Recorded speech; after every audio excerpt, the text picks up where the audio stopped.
So today we're going to be gathering our first basil harvest.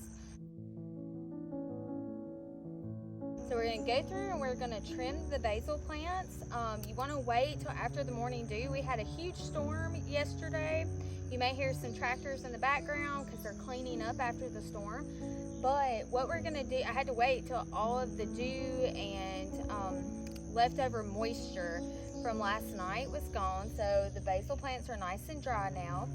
I have intercropped them, have planted them along with these cherry tomatoes because they're supposed to ward off any pests that will come into the tomato plants. So far, don't have any wood around me, but so far it seems to have worked. I haven't seen any pests, so hopefully we've got a good companion plant here. So we have basil, cherry tomatoes, and then behind here we have got okra. And then by the time the tomatoes are winding down, the okra should be really tall and coming up and producing really well. The basil, I'm going to show you how to cut it to help it continue to grow and actually grow more basil. And then on our trellises, we have got black-eyed peas that are growing. So let's get started. I'm going to show you where to trim on the plant so that you can produce more basil on your plants too. These basil plants smell absolutely divine. I cannot wait to have fresh pesto. So that is on the goal of this week. Okay, so what you have is basils have one set of leaves this way, then I'll have another this way, then another this way. And you go down and they're going to continue to have that. So what we want to do is we want to go through the 1, 2, 3 sets. Okay, so there's 3 sets of leaves, and then right here before the 4th one we're going to cut it right there. And what's going to happen is these 2 are going to form 2 more stems or stalks. So we're going to snip every one of them about right here and put them in the basket. And we have 1, 2, 3, 4, 5, 6, 7 basil plants in this particular bed to go through. So let's get started. Okay, so we have the 1 set, 2, 3, and I'm going to clip right before the 4th. We're going to do the same thing to each one of these stalks that's standing up. I'm going to wait on this one. It needs a little bit more growth.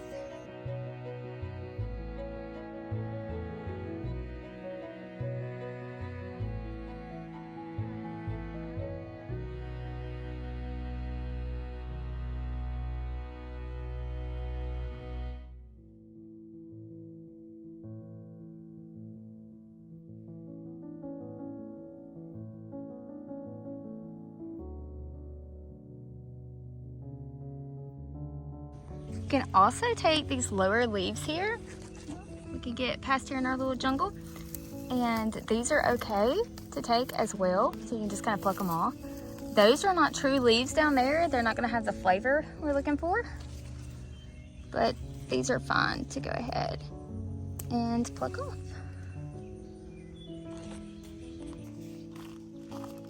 All the bees on the plantain, can you see them? They love plantain.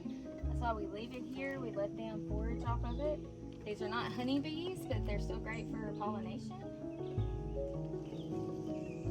So we have also planted basil in the filing cabinet garden, so we're going to go through. They are not as full as the other ones, and I think it's because they're not getting as much sun, but we're still going to trim them the same way.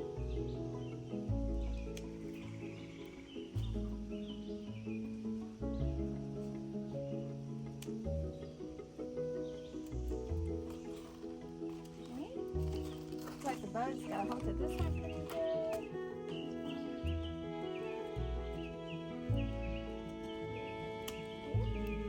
Alright, so behind this lamb's quarter here, this is cinnamon basil. It is also ready, and we're going to trim it the same way that we did our sweet basil.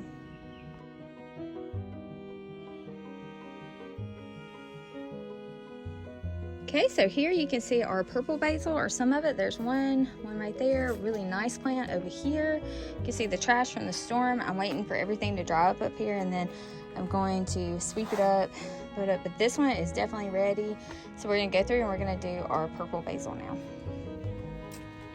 1, go all the way down